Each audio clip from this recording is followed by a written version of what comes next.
Bonjour les badounettes. Bonjour maître. Dans la Bad News 114, à 17-16, Davy dit Ça peut te faire une testicule vraiment énorme. d'accord, une testicule, alors qu'on dit un testicule. Bon, mais après, il n'y a pas trop de règles en vrai. Hein. Allez écouter Roland McDan sur YouTube. Hein. Je suis sûr que j'aurais pu vous copier-coller le sketch, personne n'aurait rien remarqué. Bande de millennials, un testicule. Bon, ça va, ça colle. Une bite, un pénis, ouais. Un zizi, un gland. Une bourse, une prostate. Un vagin, un sein, ouais, si, quand on est gros. Un clitoris, alors là, un nichon, un nibar, un Robert. Encore pire ça. Une zézette, là ouais. Prostate, testicule, couille, pénis, bite, zizi, gland, bourse, vagin, clitoris, nichon, nibar, Robert, zézette, caca, pipi, vomi, prout. Si vous avez expiré brusquement des 2 narines en même temps, au moins une fois pendant les 10 dernières secondes, vous avez 7 ans d'âge mental, déjà. Et ensuite, je vous invite à écrire en commentaire votre mot rigolo préféré, sans aucun contexte. Juste le mot. Zizi. Ensemble, relevons le niveau YouTube Game français. Parce que c'est notre projet! Vive la République!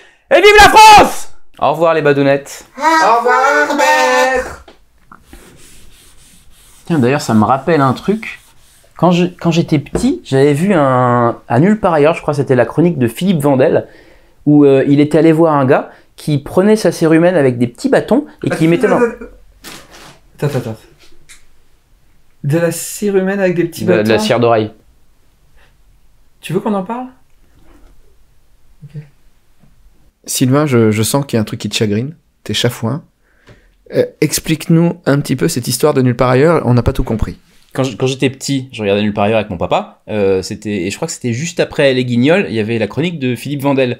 Alors je sais plus trop la date, c'était 94, 95, début des années 90, et à un moment, il interviewe un gars qui va chercher sa cire d'oreille avec des petits cotons-tiges qu'il met dans des tubes parce que soi-disant il produit beaucoup et qui s'en sert pour lustrer les statues de chez lui, mais aussi d'un musée du coin ou des gens autour de lui. Puis il commence à dire que oui, je produis beaucoup de cire et ça brille bien grâce à ça, et je sais pas quand c'est, et j'ai jamais pu remettre la main sur ces images. L'autre fois j'ai cherché pendant 3 heures et j'ai pas retrouvé. Donc je sais pas si je l'ai pas rêvé ou si c'est complètement perdu dans les tréfonds des annales de la télévision. C'est à vous que nous faisons appel aujourd'hui. Vous, badounettes. Vous, enquêteurs de talent et de génie de l'internet. Retrouvez cette personne qui produit tellement de cire humaine qu'il s'en sert pour lustrer des statues dans un musée. Mais pourquoi il fait pas ça avec de la cire normale? Déjà parce que ça doit être gratuit. Et puis aussi, dans mes souvenirs de gamin de 8 ans, donc c'était il y a très longtemps, en 94-95, il dit que ça marche mieux, que ça brille mieux, que ça dure plus longtemps. Tu sais, Sylvain, mon sperme est gratuit, pourtant le Louvre m'a pas demandé de sticker la Joconde avec. Ça fait plutôt un aspect mat. C'est vrai. Merci Sylvain. Plaisir.